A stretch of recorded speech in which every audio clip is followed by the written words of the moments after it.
Hey, what's up? I'm doing this fork seal replacement for this KTM, and I've got the fork up in the vise now. This is the first one I've started on, and I've already ran into an issue. So I've got the cap off up there, and then I'm trying to drain the rest of the fluid out, and I don't have that size Allen. So I figured I can either go buy one or I can try to utilize my 3D printer, and let's try and make the tool to get that cap out and get this fluid drained. All right, so here's the model. I just made this in Fusion 360. This should be exactly what I need to be able to get that lower cap out. It's just a 17 millimeter by 24 millimeters tall. So let's see what happens. We're gonna send this to the printer and get it printing. There it is, the KTM lower fork cap removal tool. It says we got about 24 minutes until it's over, and now all we have to do is wait. All right, this thing just ended.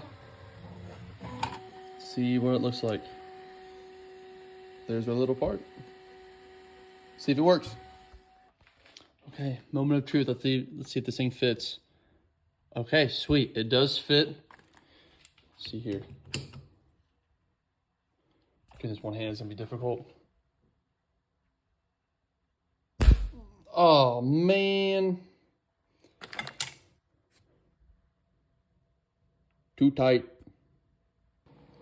Here are some other failed attempts at the 3D printed removal tool, and they all did the exact same thing, snapped or they twisted, and they just weren't strong enough. Using the 3D printer was a good idea in hindsight, but the filament is just not strong enough to be able to take that cap out.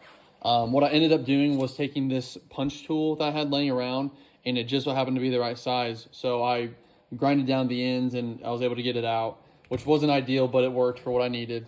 But my brother had a great idea. He came up with this idea. It's a 14 millimeter bolt, and he put some spacer washers in there, and then he put this, it's a 17 millimeter exterior. I think he said it was on the standard side though, but it worked for the 17 mil.